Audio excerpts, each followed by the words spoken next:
Hello and welcome to the second video looking at Space Marines in Battlefleet Gothic Armada. So in this video we're going to go over our upgrades, skills, favours and crew. So upgrades, starting with the engine, we have maneuvering thrusters. So increasing the rotation speed of the ship by 5 degrees per second. Something I would recommend for the battleships, as they're really slow, and increasing it is going to be useful.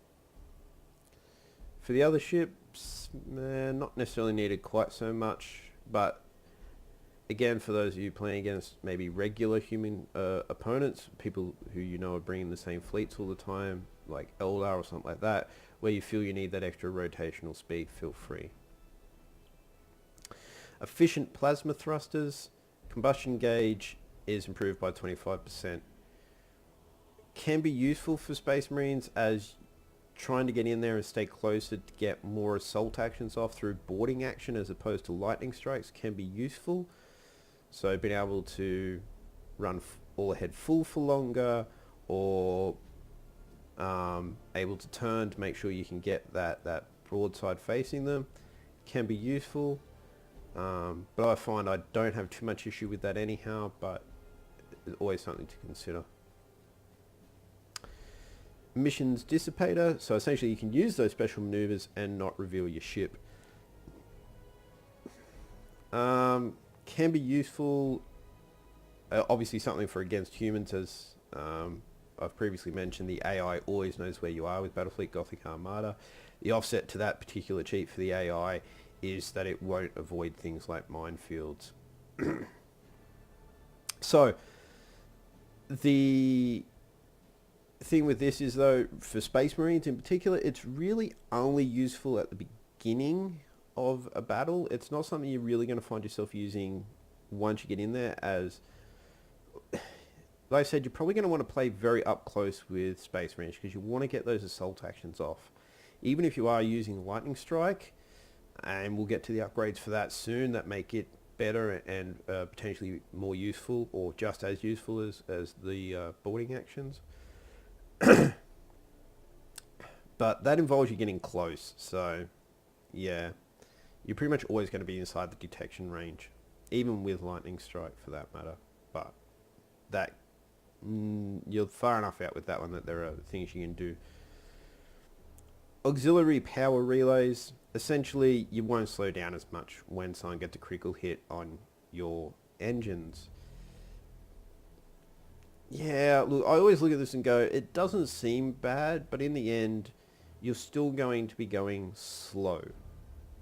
So the light cruisers aren't too bad at 225, but after that you start getting into some pretty average speed territory, and most other fleets, even with that penalty reduced, are going to be faster than you anyhow, so it seems kind of pointless, but hey, it's there. So on the generator, we have our additional void shield generator, straight up increase to our shields. Now I do highly recommend this for two reasons with Space Marines. One, you are going to be up close and personal with everything, including orcs, and you really can do with that extra health in that sense. Also, you pretty much have some of the lowest whole HP in the game. Eldar and Tau are the only other two that run similar low levels of whole HP, and even with your high armor, it's still going to disappear, and especially against certain types of weapons, like if you're running against someone who has a lot of lances, they're going to chew through that fairly quickly. So this is particularly good in this case because someone goes, oh, I see Space Marines, I'm going to take a lot of lance weaponry. So whether they be Chaos, Tau, even Imperial Navy, they're all capable of taking quite a decent number of lance weapons. But lance weapons aren't as good against shields. Even if they're running the upgrades, more shields is just going to be useful. So I highly recommend this for all Space Marine vessels. Navigational shields just means you're not taking any damage from asteroids. yeah, can be useful, can not. I always feel this is one of those really weird upgrades because you're like, oh yeah, this could be really useful because sometimes you run across battlefields and they're littered with asteroid fields, or you just end up in a fight near a particularly big asteroid field and your ships are constantly running into it. And then you'll have fights where the only asteroid field in the entire battlefield is back in someone's deployment zone and you're never going to be anywhere near it. And it's like, great, I've got this upgrade that is completely useless to me. So, yeah. Auxiliary shield capacitors. Reload speed of the shield improved by 50%. Also another good one in general. You're going to have those extra shields, so improving the reload speed can be quite useful to go with that. It's a nice pairing. And the Voss pattern void shields. So ship shields have a 25% chance to deny damage. This is quite literally a quarter of the time you will not actually lose any shields when they take a hit. Combined with this, that can mean your shields are staying up for a very long time, potentially. Saying that, as it says there, disruption bomb cannot be denied because it's not really doing damage. It's more like a type of EMP that's just shutting down the shield generator. But yeah, I have tried these, not so much with the Space Marines, but on the Imperial Navy ships, and I have to admit they do actually run fairly alright. I don't mind them. Right, moving on to the deck. We have our improved auger array, extra 2,500 detection range on ships. Not too bad. Semi-useful. As I said, with Space Marines, you're pretty much going to be trying to run inside of your detection, inside of your 5,000 detection range, so, and you don't really have a lot of weaponry that's going to be shooting beyond that. Most of your weaponry has that max range of 6,000 anyhow, so yeah, you can see the ships a bit sooner, your Thunderhawks, but yeah, I'm not as thrilled about this on the Space Marines as with some other races who run longer ranges on their weapons, but it's can be a fairly useful upgrade in general anyhow. That one's more of a personal choice. First company, Terminators. So your Lightning Strike gets replaced by this. So skill reduces the enemy troop value by 10. Now keep in mind that Space Marines in general, for their assault actions, already reduce the enemy troop value by 10. This does another 10 on top of that. So with this upgrade, your Lightning Strikes actually reduce the enemy troop value by 20. Now it doesn't do anything else. The rest of the skill runs the same, so the shields still have to be down. The number of assault actions and the temporary factor and all the rest of it is still there. But negative 20 to their troop value. This can be quite powerful. So if you plan on running at a longer range or on the slower ships where you're only more likely to be getting off the Lightning Strikes versus the boarding action, this could be a worthwhile consideration. Enhanced Battle Bridge. Yep. Doesn't matter if you get deck destroyed, you can keep using your special orders. I don't mind this upgrade. It's a nice general use upgrade. If you've sort of gone, I'm happy with the upgrade I've done to my attack, I'm happy with the upgrade I've done to my defenses, what else can I do? This is just useful. In saying that, I do tend to have a preference for belt armor, but we'll get to that in a second. As soon as we've done this one. Advanced cogitator linkages. Yep. Special orders. The duration of them raised by 50%. For lock-on, brace for impact, and reload. Not for running silent. But that's fine. Right. Belt armor. Like I said, if I've got one slot left and I'm like, I'm just wanting a nice general use one, it's either enhanced battle bridge or belt armor. I tend to go for belt armor. So while enhanced battle bridge is good, it's a permanent thing in that, If your deck's taken out, they can't do another one and take it out. It's sorted. But it's only if they get that critical hit on the deck. Now, while it's never nice to have a critical hit on your deck and lose all of your special orders, as well as any particular skills or favors that may run off the deck, but this stops the first permanent critical damage to any system, which I just tend to find to be more useful, because you'll be running some battle, they'll get that permanent hit on your generators early, and you're like, fuck. I'm going to take longer to warp out, even if I get to the point of being able to warp out. I've got no shields. I can't run my lightning strikes. You know, I just find this more useful in general. But, personal preference again. Chapter Relic, so we can actually raise the troop value by 5 on Space Marine ships. Personally, I don't see the point. They already run a pretty high troop value, and against most other races, it's more than enough to really deal with whatever's coming at them.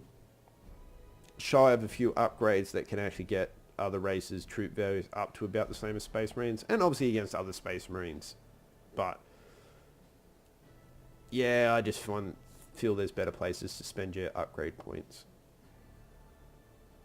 Fire protection system. Fires last 50% shorter. Can be quite useful in Space Marine ships, as they do run low hull, so shorter fires is good. So something to consider. And extra turrets. 3 extra additional defensive turrets. Yeah, I just never feel like 3 additional defensive turrets is worth an upgrade point personally, but it's there. Right, weaponry. So we get a chapter banner. So this reduces the pardon me. This reduces the cooldown on boarding action and lightning strike by 10%. So this is quite useful in Space Marine ships, because you want to be getting these off more often. So as much as I like their actual weaponry, bombardment cannons are great. They come with good macro weaponry, lances, that's all great. But they actually get a lot of their damage out of boarding actions and lightning strikes. Like, if you haven't actually played with them, once you start playing with them and you start seeing how much of your damage comes from boarding actions and lightning strikes, you will look at this upgrade and go, actually that doesn't seem like a bad upgrade. Refined lenses. Yep, I can increase the range of all lances on the ship by 3,000. For pretty much every ship, I don't find this useful. You either got prow lances, which, yeah, I don't actually like increasing the range on prow lances, really. I just don't find that particularly useful. On top of which, it's usually only 1 or 2 lances. I just feel like for that 1 or 2 weapons, it's not worth it. It's not like lances are making up a large proportion of my weapons or my damage. Armor piercing ammunition. Now, this can be useful. Now, if I'm going to do it, I'll generally do it on light cruisers, as they're faster, and I'll generally run them at a 3k range, which means they're more likely to be in there and getting this working for them. So it is definitely something worth considering with Space Marines, especially on the light cruisers. Right, automated refueling systems. You've got squadrons, that means you want this. 20% reduction in your cooldown for squadrons. That's a lot. That really is. And with these Thunderhawks going in there and doing their boarding actions, that can be quite useful. Now, there is also another upgrade, which we'll get to in a second, which makes this a nice pairing. Turbo weaponry. Yeah, we can increase the range on all our macro weapons and bombardment cannons by 3,000. This one could be more useful if you want to try and run a bit of a longer range on your ships. I personally don't see the point with Space Marines, because like I said, you want to be in there, you want to be close, you want to be able to get off that assault action and that lightning strike. So I really don't feel the need to increase the range. The only reason would be, again, you've got a regular person you play against, a human opponent who runs, say, Chaos or maybe Tau. So they're always at that longer range than you, and you need that extra range to try and be able to actually get damage on.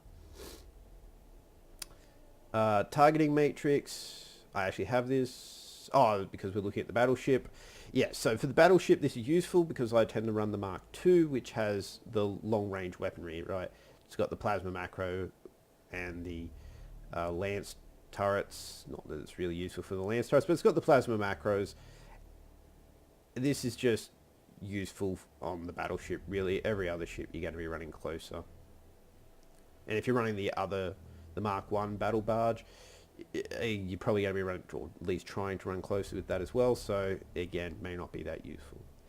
Now, this is the one you want to pair with your automated refueling systems. Thunderhawk gunship. So we turn these from into just straight up boarding action gunships into bombers. Now, I like this upgrade. So as much as I like the standard Thunderhawk gunships and them just getting in there and getting off some assault actions, and you get a decent number of assault actions out of them. One, they can be taken out. So especially if you're running them towards a bit of a clump of enemies, you might only get one Thunderhawk gunship through, or one Thunderhawk through. Which, one, reduces the amount of assault actions, and two, there's a chance the assault actions won't go off. So they're not guaranteed damage. These, on the other hand, well, that's different. Even if I get only one through, that's guaranteed damage. So I tend to have a preference for getting this upgrade and actually running these, allowing for that more guaranteed damage. And it is a decent amount of bomber damage that you get from these. Right, and one other upgrade, which for those ships that have torps, is you can change them into boarding torpedoes. So this works the same as the Orcs, who do also run it, but they don't need an upgrade. They actually get it standard. But essentially your torpedoes become, boarding torpedoes, as I said. They're fired forward and they hit and you get assault actions out of them. Does, like it says there, they are homing though, which kind of makes sense as your torpedo now actually has people in them. But it does share the same cooldown as your normal torp, so you can't do both. It's one or the other, essentially. So it's your choice whether you want these or just run normal torpedoes. And like I've already just mentioned with the gunship, I tend to prefer using these once I can unlock them over my assault action versions because guaranteed damage. Same goes for these. Now they are, like it says there, homing though, so it kind of offsets it a bit more, but something to consider if you're looking at that upgrade. Right, moving on to skills. So defense, we have the fairly standard supercharged void shields, which is essentially a nice bit of invulnerability for 10 seconds, and our emergency capacitors. Yep, increase the shield regeneration by 150%. So I tend to run this over the upgrade, at least to start with. But yeah, it's there. Damage, again, fairly standard. We've got our disruption bomb, which will deplete shields, and our plasma bomb, which will just do straight up damage, more to anything sitting in the center, and anything outside the center a little bit less. Very good against your escort ships. Not that it's bad against other things, but particularly useful against escort ships. And that's that. Auger Disruptor. Yeah. I don't mind it. I've certainly had it used against me at times, and it can be very frustrating. Limited usefulness. I mean, it does shorten it enough that even Space Marines who are run fairly close generally will be out of range. Yeah, I'm still not the biggest fan of it for Space Marines. Not over some of the other upgrades. Stasis Bomb. Maybe in conjunction with your other bombs, it can be good. I just personally don't feel it's particularly useful for Space Marines as they don't run large amounts of lance weaponry, which means you're not really doing anything. Maybe against something like Eldar if you feel they're running away from you, but this would be more useful against human players than the AI in that sense, as trust me, Eldar AI gets in there and it tends to stay close. Right, support. We get a Stormhawk Squadron. So this is particularly useful because you don't get any fighter squadrons out of your ordnance launch bays, which means you get no self-defense from them. So most other races that run ordnance launch bays, first thing you're going to do at the beginning of every battle is you're going to launch some fighters so that any torps coming in towards you, or hell, they last long enough that by the time you get within range of other races' ordnance launch bays and they might start sending bombers at you or something like that, you can usually take out those first waves or two. Essentially, you get this, you put it on auto, and it'll just start continuously launching them throughout the entire battle. Can be useful.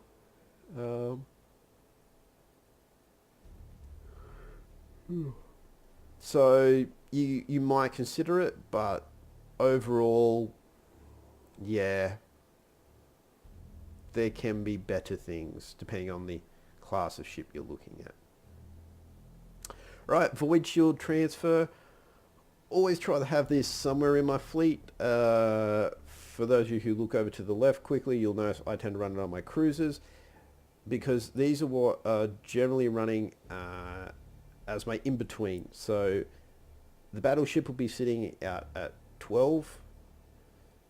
The light cruisers are sitting in at 3. They'll be sitting at 6. So they can transfer shields either way as necessary. Now, generally speaking, they're not going to have to transfer them to the battleship, but they will potentially have to be transferring them to the light cruisers. Just help keep those light cruisers in the fight a bit longer. I just find it useful. So, yeah.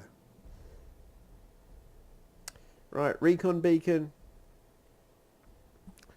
So, I like this for Space Marines.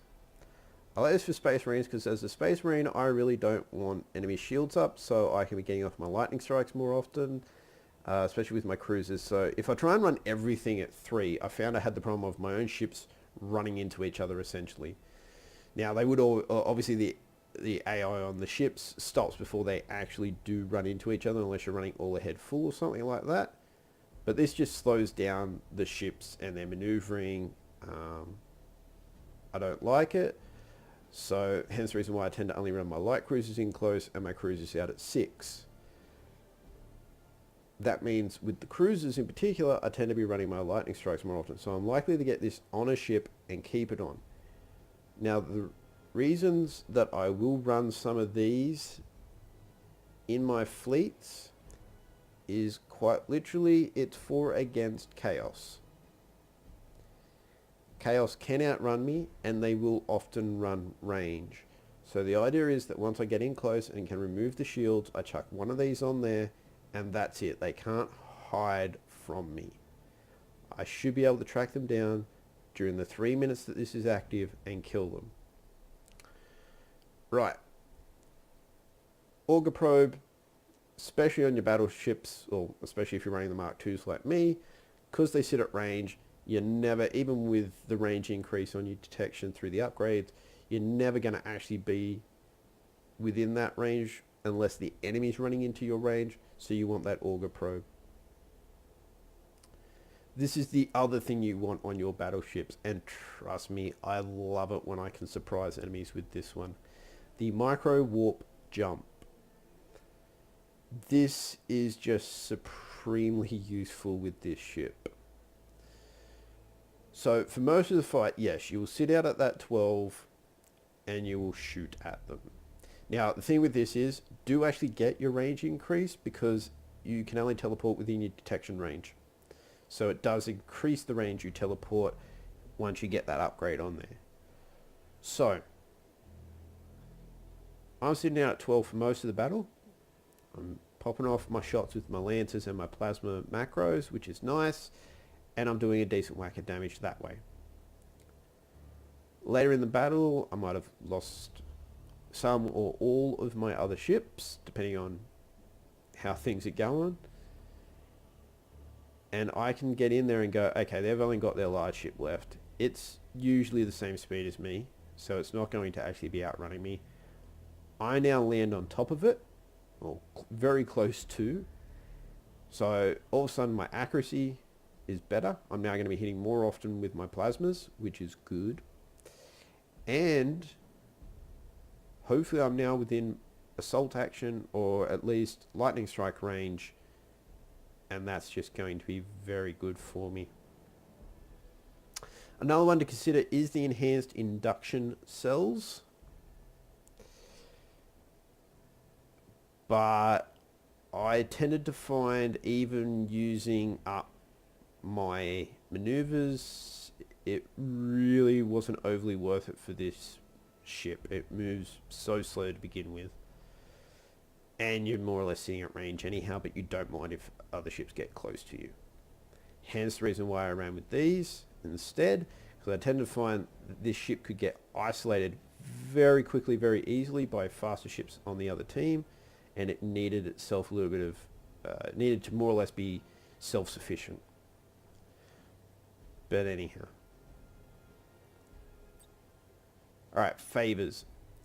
So, I like the Favours on the Space Marine ships. They're pretty much all got a good use.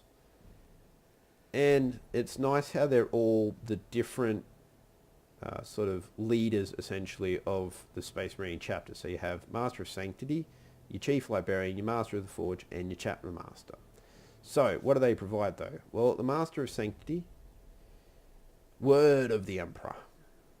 Ship is immune to every enemy assault action for a limited period.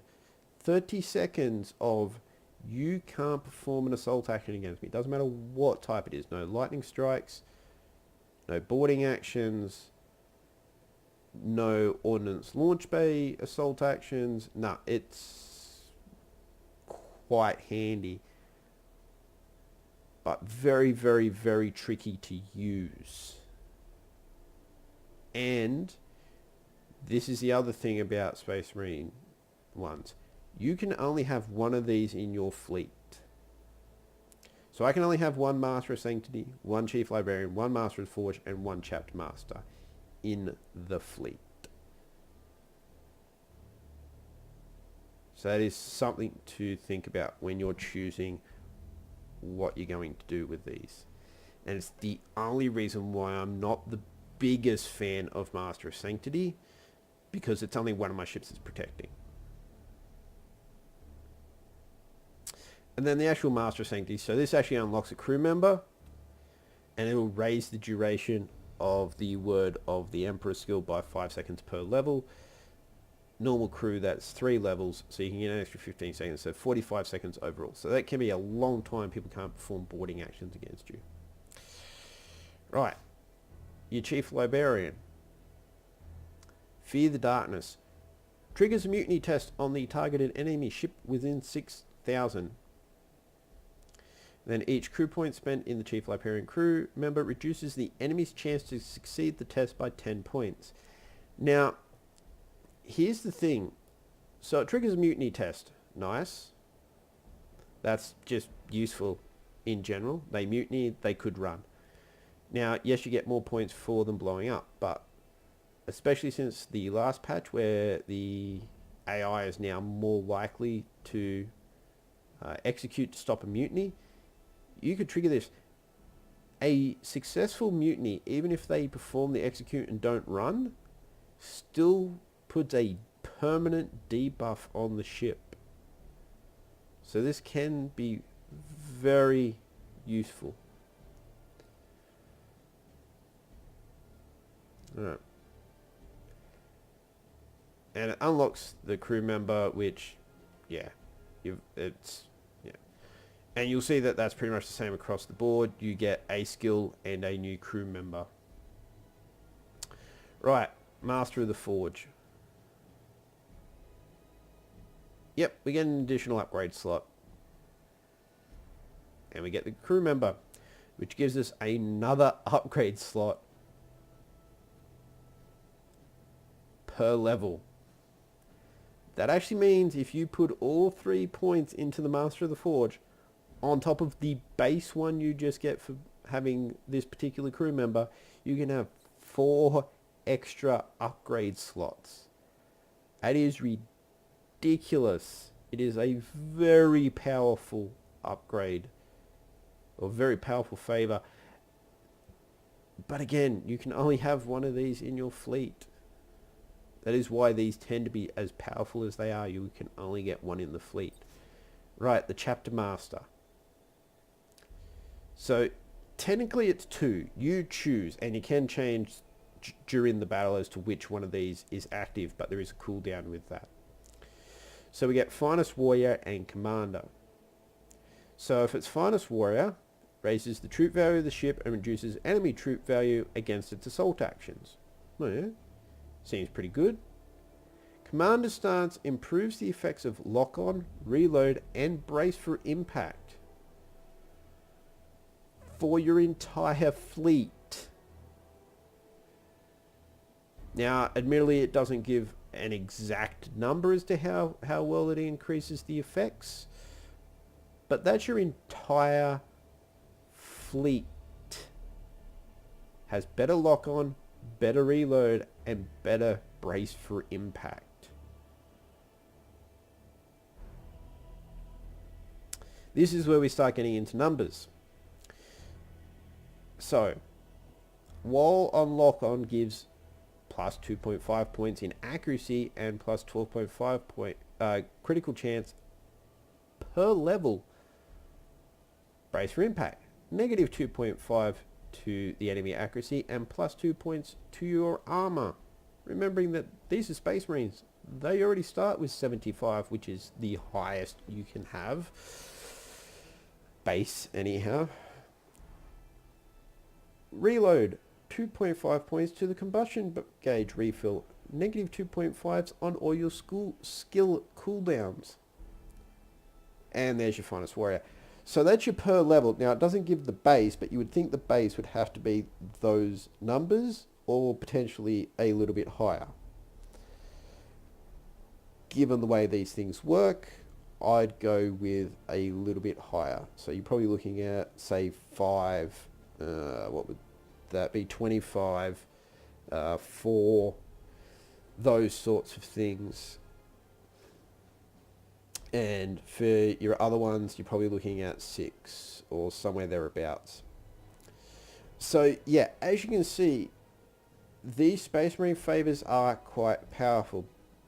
And the reason for that is they only allow it one of each of them in your fleet. Right. Now moving on to the crew. So this empty slot is where you would usually have in every other race, the thing that stops your fleet from running or your ship from running, because Space Marines don't need to worry about that. That's the empty slot. That's where your crew member will go if you give it a favor. Right, then we have our navigator. So this is going to be all fairly standard, but we'll just quickly go through them. So you start with that 45% chance to be lost in the warp, put all 3 points, you'll lose that, and you'll also have 7.5 second reduction in your warp disengagement time, which is, you know, nice. Tech Marine, yep, 0.3 points per second increase in your emergency repairs. You don't have a lot of hull to start with. You're potentially going to lose a bit when you do start getting shot at. I just find this useful. Master Gunner. Yep, 25% crit chance. Now, this does include your bombardment cannons. Those things have a stupidly high crit chance to start with, so you chuck this on, you can get some pretty good crit chances happening out of your ships. Straight up Space Marines, yep, you're going to improve the troop value of your ship. 3 per level. Servitors, the most useful crew member. You will always put all 3 points you can into your servitor, because who doesn't want reduction in its cooldown on all of your skills? And it is everything. It includes things like your emergency repairs. It includes your brace for impact, your lock on, all of that. If it's in that main little window, it pretty much is reducing the cooldown time. It's just useful. Squadron Sergeant. Yep. If you're running Thunderhawks, you want this because you want them getting through. It's as simple as that.